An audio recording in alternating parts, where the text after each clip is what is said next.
Can Bijan be the Todd Gurley of this offense and put up MVP-like numbers?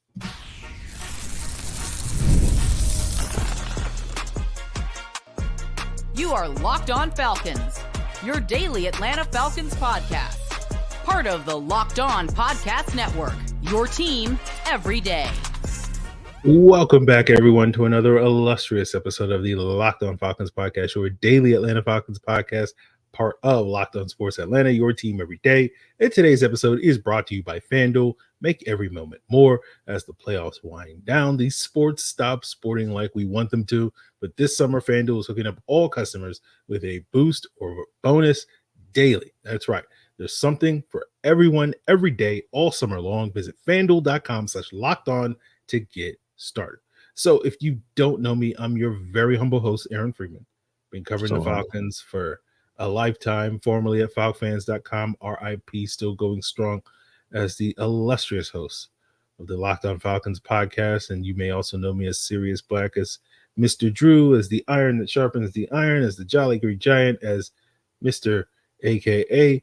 And I appreciate each and every one of you that makes this podcast your first listen or first watch each and every day. That makes you an everydayer. And we appreciate all our everydayers here on Locked On Falcons. If you want to become an everydayer and be appreciated too, all you got to do is subscribe or follow for free on YouTube or wherever you listen to podcasts.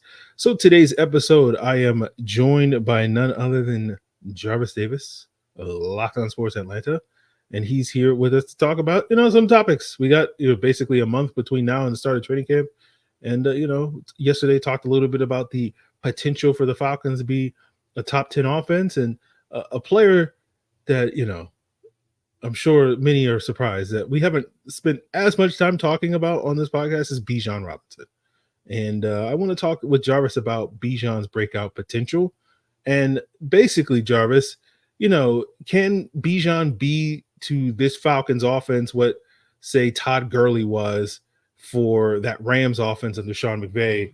Can he be that type of guy where, everybody in the stadium knows who's getting the football, but you're still powerless to stop it, which is what Todd Gurley was at the height when he was a MVP candidate, offensive player of the year, sort of winner, 2,000 yards from scrimmage type of thing. Do you feel like that is on the horizon for Bijan Robinson this year? I think he has a potential, right? I think it's all based off of what this offensive line does as far as, and I know we're going to talk about that in a little while, but I think that's one part of it. And then also, what is Zach Robinson? I mean, I know that a lot of people talking about the whole Christian McCaffrey, and those were words that Bijan Robinson uttered. And when you think about what Christian McCaffrey brings to the table, shoot, San Francisco going to turn around and hand it off to him most of the time, right? But he can definitely do some things in the passing game as well. But when you actually look at it, I was just going through some Bijan's numbers from this rookie year, man. Over 1,400 yards from scrimmage, 8 touchdowns combined, passing and receiving.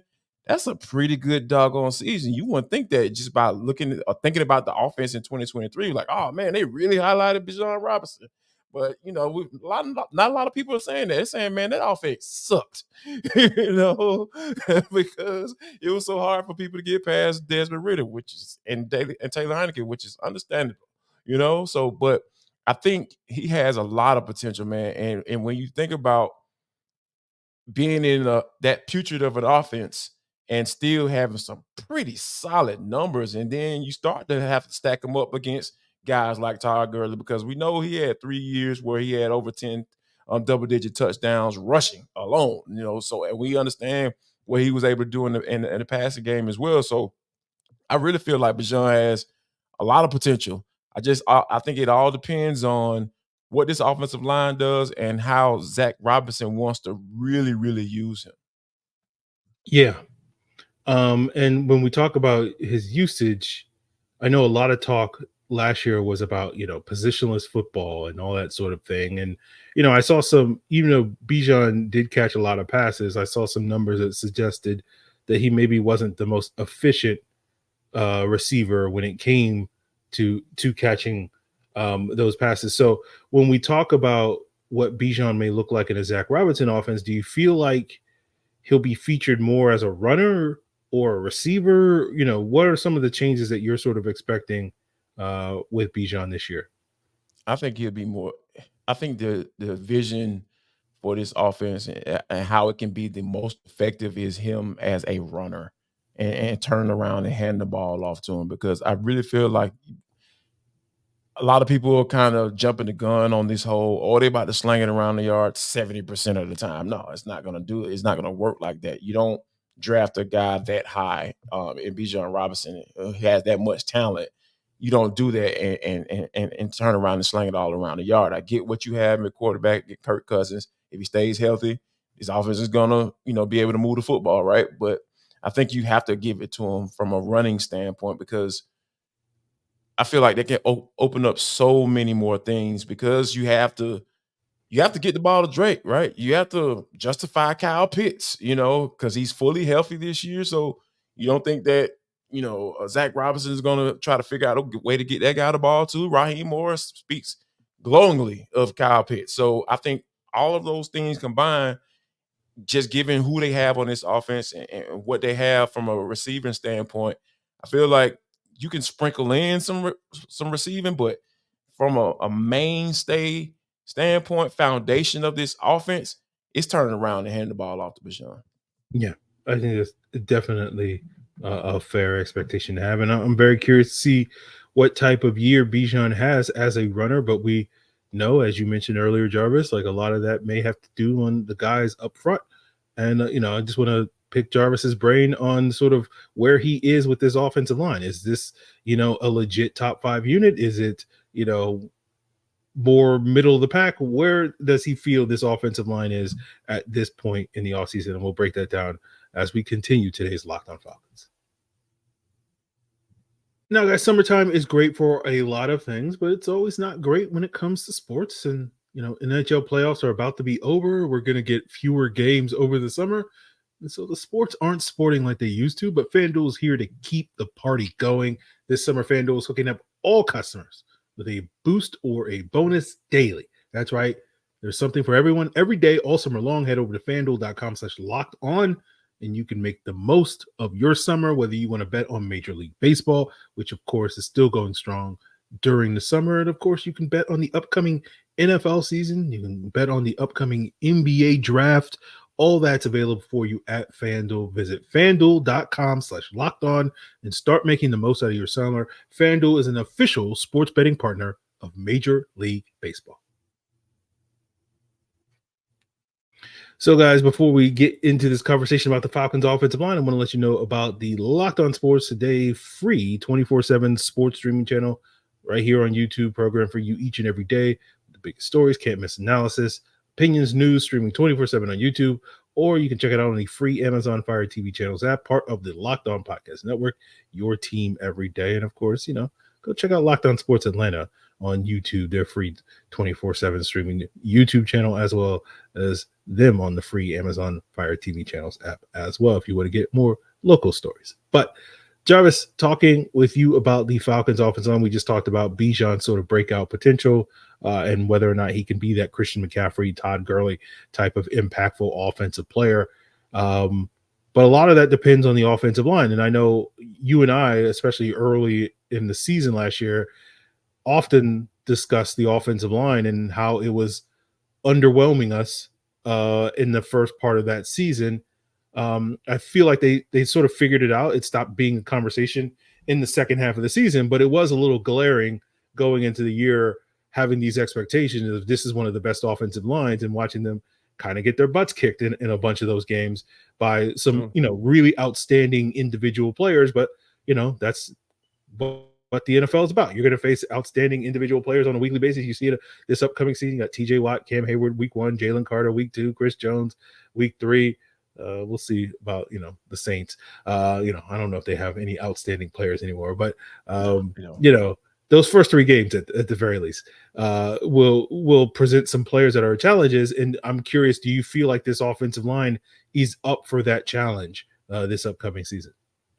Yeah, I feel like it has to be, right? Because when you talk about the continuity that they have, the familiarity those guys have with each other up front. I was talking to Jake Matthews out there at Flowery Branch during OTAs, and he was talking about how Matthew Bergeron was the first rookie he had played with for that amount of time, right? For that a long amount of time. He's never really played next to a rookie for that long, and when you think about that, it's kind of interesting, right? Because, that means a lot of times he's playing with veteran guys who know what they're doing, but he has a guy that is playing guard for the first time ever in his career, right?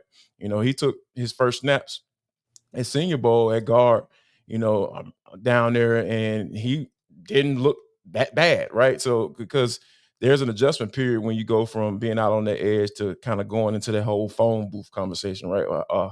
Control fights in a phone booth. So that makes a lot of difference. Like, it's a lot more suddenness that you have to deal with when you're playing at guard. So for him to not necessarily be a turnstile for most of the season, of course he has a few hiccups here and there, but for him to be able to do what he did in his first year and not just look awful, that says a lot, I feel. And I feel like he can be, we talk about breakouts with Bijan Robinson, I feel like he can be a breakout player amongst offensive line and be one of the better younger guards in the league. So I feel like when you have a guy like Jake, you have guys like Bergeron, then you have Drew Dalman, who I didn't necessarily have been the biggest fan of his, but he's been solid, right? So, you gotta give him some credit from that standpoint. And then, with Chris Lindstrom, getting the contract, like, he was one of those guys that was taking some L's early on in the season. So, but eventually he got to he became the guy that the reason why the Falcons went on ahead and backed up the Brinks truck for him and made him one of the highest paid guards in the league. So I really feel like when you have the guys that have been around each other, they've been taking snaps for so long around each other, all it is the matter of health. And then how can they become better in front of a quarterback that's more than capable of moving this offense up and down the field, and not only just moving it up and down the field, but getting in the end zone once they get down in the red zone. So yeah, I feel like there's a lot. I feel like they have to, be one of the better groups on this team if they're going to have any success in the NFC South. Yeah, I wholeheartedly agree. My one point, it would be like, Jake, did Jake just forget about Jalen Mayfield, play next to Jalen Mayfield? So, but I understand a long amount of time. A lot of people you forget about it too, right? They put that whole 2021 season out their mind. Oh, like, yeah, it's gone. It's gone. Yeah, like, I never played beside a rookie, in the Arthur Smith era. That was Matthew Bergeron was the first time that ever happened to me. But that goes to show you how bad he was. He forgot that whole season. Just take it out of sight, out of mind. Yeah. Jalen, who is that? Who is Jalen Mayfield? Jalen who? His Alzheimer's was kicking in. But yeah, I think with you're right. I think it's going to be important with the run game, because that to me was the thing that was disappointing last year, because I think the Falcons went into last season, making the bet on Desmond Ridder. But I think a big reason why they made that bet on Desmond Ridder, because they thought the run game would be dominant. And we saw flashes of that, but we didn't see that consistently throughout the season. And I remember that was a frequent topic of conversation between you and I in some of those preview episodes, talking about, can they run the football as effectively as they need to, so that they can take pressure off of that quarterback to have to sort of, shoulder the burden on offense, because we saw that was not a reliable way to win football games. And obviously you're expecting, a change with Kirk Cousins. You're hoping for a change with Kirk Cousins, given all the money you're paying him. But at the same time, like, Kirk's coming off an Achilles tear, and like, especially early in the season, like, I don't think your goal was to play the Steelers or the Eagles or the Chiefs and it has Kirk to throw the ball 50 times in order to win that football game. You want to be able to run the football. But I agree wholeheartedly with you that, like, you need your offensive line to hit the ground running this year. There can't be that sort of month like we had last year where it was like, I don't know about this offensive line if they're living up to the potential that they have. Because again, I see them constantly ranked in the top 5, but like, when I watched them for large chunks of last year, it didn't feel like a top 5 offensive line to me. And I think that needs to change if this team is going to reach its goals this upcoming season. We can't, again, like, I'm not expecting them to play perfectly or anything like for 17 games, but like we can't be having the conversations about Derek Brown and Brian Burns that we were having, last year. Those father-son conversations that we used to. We can't be talking about TJ Watt and Cam Hayward this year like that, where it's just like, right. Yeah, they kind of owned that game. Like, we had no answer for that. Like, so I agree with you. I think this offensive line has every reason to think that they should be good. They just need to be more consistent with the continuity, with all the pieces that they have, with Bergeron making that leap, with Dalman continue to grow, with McGary and Lindstrom and even Jake Matthews to a certain extent being more consistent versions of the players that they are. But we talk about the starting five. Where are you at with depth? Because we saw the depth, be an issue at times last year due to the injuries that they faced. You have to deal with injuries a bunch on the offensive line. It's been like 3 years in the last 25 years where the Falcons have had all 5 of their offensive lines start every game. So it basically is telling you there's a high probability that one of these backups, whether it's a Storm Norton, whether it's a Ryan Uzel, Javon Gwen, or somebody else, is going to have to step into a role. Do you feel good about the Falcons offensive line depth at this point in time? Yeah. And just real quick, man, I think Kaleb McGary is an interesting piece, right? Because my whole thing is, like, we still have people talking about, oh yeah, man, if he can get better in that pass protection. I was like, hey man, like, how much better can he get? Because the man got paid, and I feel like the Falcons are okay with what he brings to the table in that facet of the game, of his game. Because I mean, true enough, you can work on different things, different sets and footwork and off season, but there's only, you come to a point in time where you have to be okay with what he gives you. And I felt like, they've done that with Jake Matthews, and because he's a guy that's constantly there, you don't have to worry about that man being injuries. Knock on wood, I don't got any wood around me, but he hasn't had any injuries for real. Like, he's just been a guy that you just write in permanent marker at that left tackle spot. So I'm interested to see how Kaleb McGary kind of gets better. Like, is there another step that he can take to kind of solidify himself, especially in this offense where they're saying, or the assumption is that they're going to pass the ball just a little bit more than they have in the past. So, but I think from a depth standpoint, I really feel like this team is in a solid place, because when Kaleb McGary went down, kind of used to saying that, Storm Norton was pretty solid. It was almost as if, hey, what's the difference? Maybe a little bit better in the pass pro. Storm Norton had his moments too, but overall, I feel like he did a solid job of stepping in for Kaleb McGary. So, and Uzel, I really like what he brings to the table. The lefty, that's a solid left-handed center. I invoked the name of James Stone, and y'all should have seen the face expression that came off of Aaron's when we talked about it on Locked On Sports Atlanta football party. So, but yeah, I think that from a depth standpoint, I feel like the Falcons are a good place in offensive line, because we, like you said, you understand that somebody's going to get hurt. Yeah, definitely. So we'll see what's what with the offensive line this upcoming season, and we'll turn our attention to the guys that will be, taking the snaps from the offensive linemen. Not talking about Kirk Cousins, but talking about the other 2 quarterbacks in Atlanta, because, I talked about this a week or so ago when I did my 53-man roster projection, and I was like, I think Taylor Heinicke might stick around as the number 2 quarterback, and I've seen other people sort of talk about the Falcons' depth situation, and so I'll put it to Jarvis on whether he thinks Taylor Heinicke is, going to stick around in Atlanta alongside Michael Penix, and we'll break that down to wrap up today's Locked On Falcons.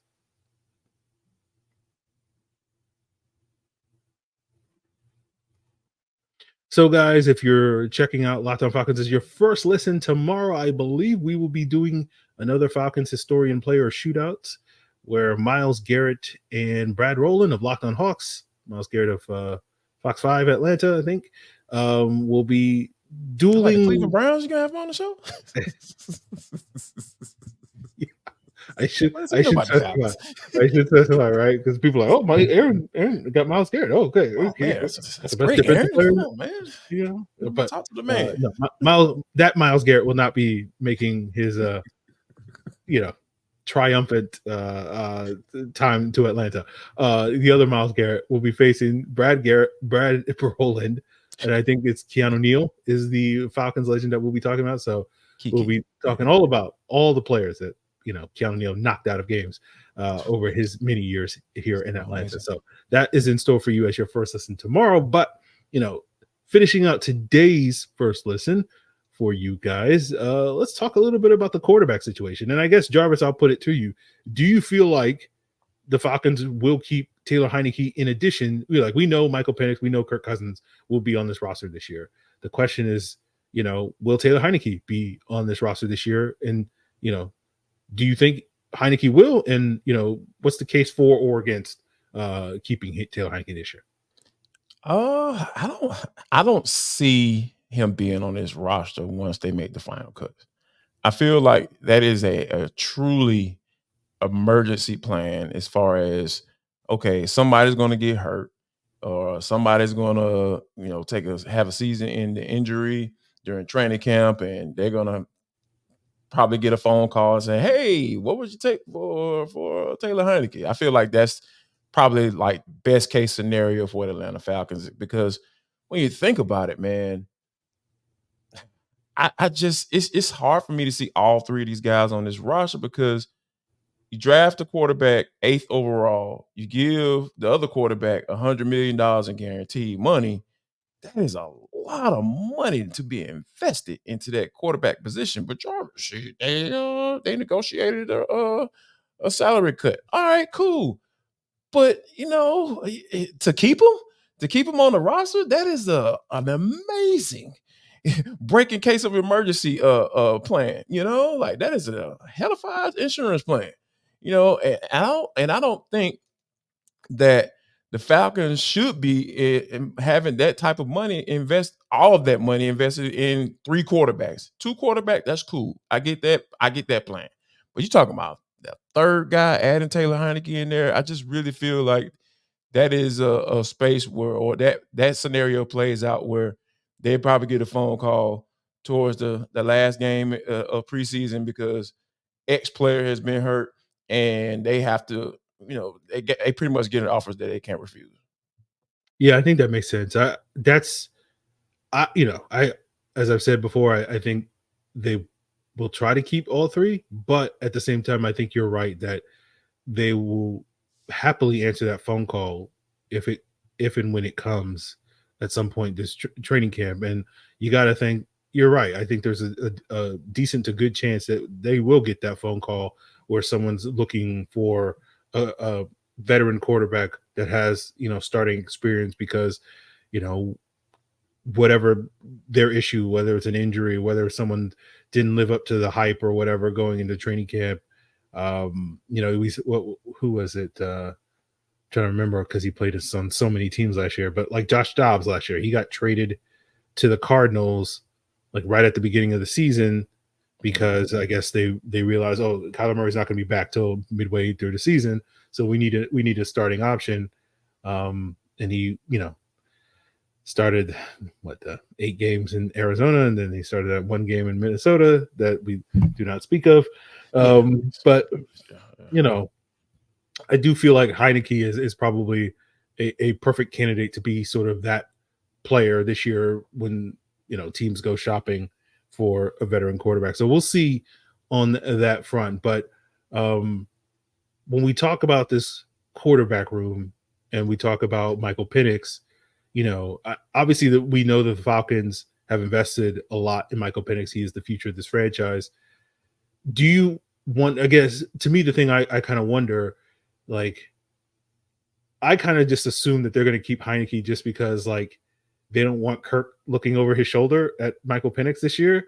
Mm-hmm. And it's just purely, we're going to, pay the $4 million, $5 million, whatever it is to keep Heinicke just as like Kirk ego insurance or whatever. That's how I kind of figure it. But I'm just curious, what do you think about that, Jarvis? That would be very interesting if that's the case, right? Because I don't, because here's the thing, man. Like, Kirk is a pro.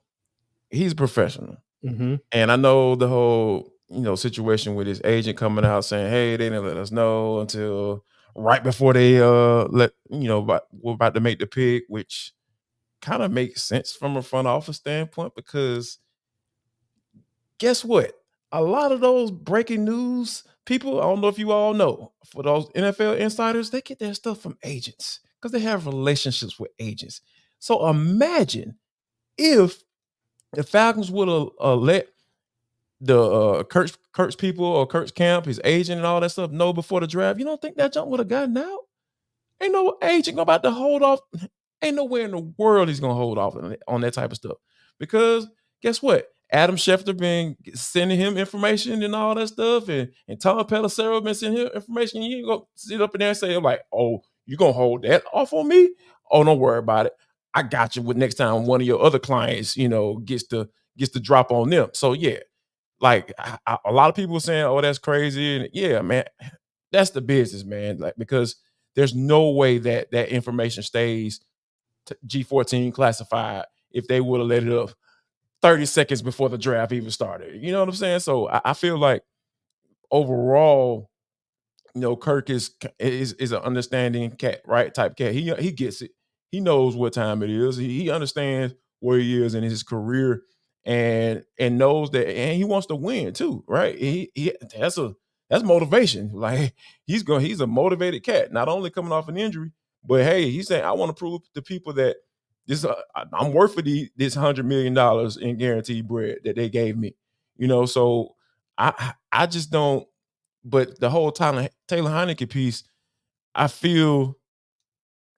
have a weird feeling that he's going to end up in Arizona. Watch. Okay. Desmond Ridder's going to stink it up in preseason with Arizona. And Arizona's like, hey, let us take a little look at Taylor Heinicke. Then Desmond Ridder going to be in the same predicament that he was a year ago. So it's just going to be real weird, man. But I think overall that the Falcons, the way they've handled things when it comes to the quarterback situation, I don't know if they're going to pander to him like that. Okay. To say, we're going to put our number 8 overall pick. He's not going to even have a helmet on Sundays. Like, he has no chance of playing this year because of Taylor Heinicke. That's a hard sell, Jack. That's a hard sell. I'm like, what?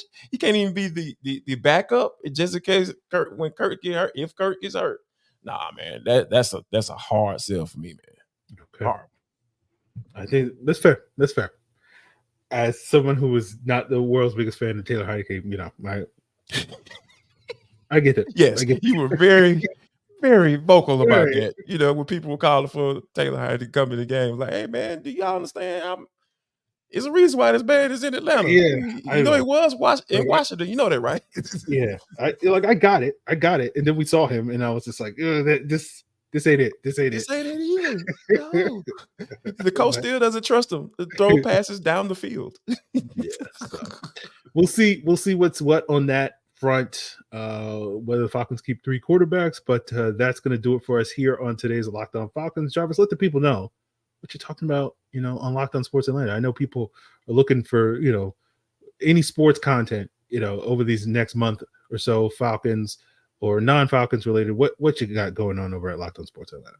Well, obviously, we're always locked in and locked on the Falcons, but definitely got the NBA draft coming up this week, man. We're going to do a little quick preview with my guy, Deshaun Tate, man. What in the world are the Falcons going to do? So make sure you guys be on the lookout for that. That'll drop later on tonight on the Locked On Sports Atlanta or on YouTube and wherever you download your podcast.